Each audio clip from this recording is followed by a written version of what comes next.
The most vivid moment of this trial, if there was one? There's so many to choose from, Lisa. Images from pretty much every single day of this trial that will stick in my mind, and certainly in the jurors' minds for the rest of our lives. We saw, and heard things that you simply can't stop thinking about. For me, on a very personal level, it was entirely the testimony of Bill Richard, of Martin Richard's dad. We knew that he was going to be called, and when he took the stand, you actually heard some people in the courtroom sigh, just take deep inhales and think, all right, this is about to happen. The burden is on him. It's an incredible burden for what he's about to do, but what we're about to hear is going to be really impactful, and it certainly was, in big part because of the way that Bill Richard spoke about his family and about his son and about his daughter and about his wife and about being at the marathon. Spoke of it in such an open and honest and genuine way. At one point, describing the events, he said, you know what, I guess we were just unlucky that day.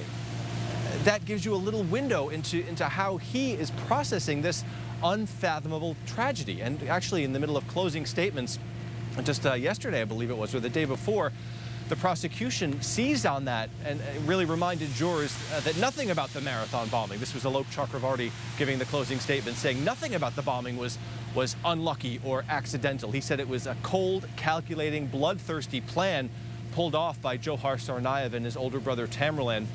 But you didn't get a sense at all from Bill Richard of anger. You got a sense of resolve, a sense of this is our life as we have to move forward. I was just so struck by that, and because it's very personal too, I have an 8-year-old boy who doesn't look dissimilar to Martin Richard. So for me, I couldn't look at Martin Richard and not see my son, and I couldn't hear Bill Richard talk and not begin to think about what on earth I would say. I couldn't do it. I absolutely couldn't do it. So his testimony stuck with me for days and days, to the point where I really couldn't even talk to my wife about it very much because I would cry. Coming back here to court, I sort of got a little bit, I felt some relief, I guess, at talking to other reporters. Almost all of us had experienced the exact same thing. Mr. Richard's testimony stuck in all of our minds for days and days.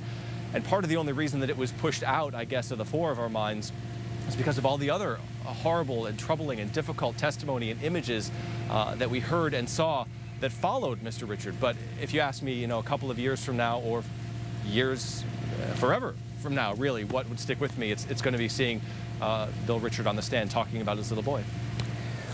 Jim, thank you for painting such a vivid picture for the past couple of months of everything that's been happening in the courtroom. Obviously, no cameras, but you've done a tremendous job of bringing this important story to the community, so we thank you for that. Thank you. Thanks, Jim. We move to the second phase of the marathon bombing trial, in which the jury decides whether he gets life in prison or the death penalty. We have team coverage tonight, beginning with Jim Armstrong. And Jim, this may be an even tougher job for these jurors. Yeah. Lisa, relatively speaking, the deliberations that they just wrapped up this week were the easy part. The difficult part, the next phase of this trial, it's really always been what this case has been about. Will this jury be able to take Johar Tsarnaev's life, to punish him for his terrible crimes? She's mobile. She's mobile. Get her out of here. The terrible sights and sounds this jury saw in phase 1 of the marathon bombing trial were likely, and unfortunately for them, just a preview. A very important part of the prosecution's presentation at the death penalty phase is hearing from the victims and/or survivors, and we'll hear some of the most compelling stories. Phase 2 is the prosecution's chance to convince jurors the death penalty is the only option for convicted murderer Johar Tsarnaev. It will look a lot like Phase 1. Both sides will present opening statements. The government will make its case first, similar to Phase 1, but with new victim witnesses. And then the defense will offer an enhanced case compared to Phase 1, and then closing arguments. Finally, a second round of jury deliberations. WBZ legal analyst and former federal prosecutor Jerry Leone says we can expect Team Tsarnaev to get much more aggressive. The defense side of the case will be markedly different. It will be much longer. There will be several witnesses. There will be evidence, all in an attempt for them to establish mitigation. Leone thinks the defense will focus on 3 areas: the influence and power Tamerlan Tsarnaev had over his little brother, the fact that Johar was only 19 at the time, and his troubled family life and chaotic history of immigration. Their overall goal? To make at least one juror choose life in prison. If the jury isn't unanimous about the death penalty, Tsarnaev will live. At this point, we're still questioning when phase 2 of this trial will actually begin.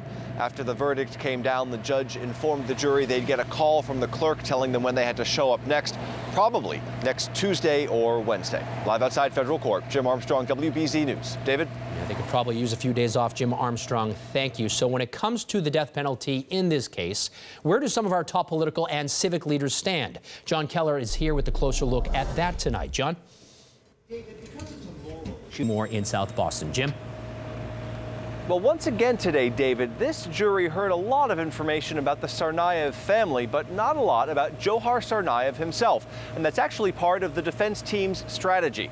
What they want to do is give this jury some context, or what they hope is some perspective, to help them understand why Dzhokhar Tsarnaev would go on to make the terrible choices he made. Dzhokhar Tsarnaev remains the only one on trial, but his extended and dysfunctional family, again, was the focus in federal court. A family friend testified how she was surprised when Tsarnaev's mother started wearing a headscarf and talking about religion, and was scared when Tamerlan grew his beard, saying he reminded her of a terrorist.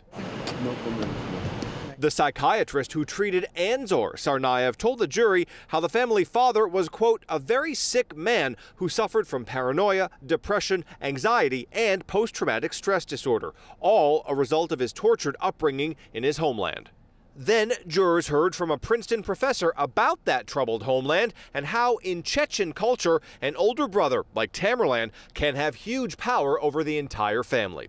Tamerlan, according to his widow's former roommate, was an abusive and cruel boyfriend who isolated Catherine Russell from her friends. But some of Dzhokhar's friends did eventually take the stand, young women from high school who described him as kind and polite. One of them testified after learning he was the Boston Marathon bomber, quote, we thought it was a joke, the idea that it could be him.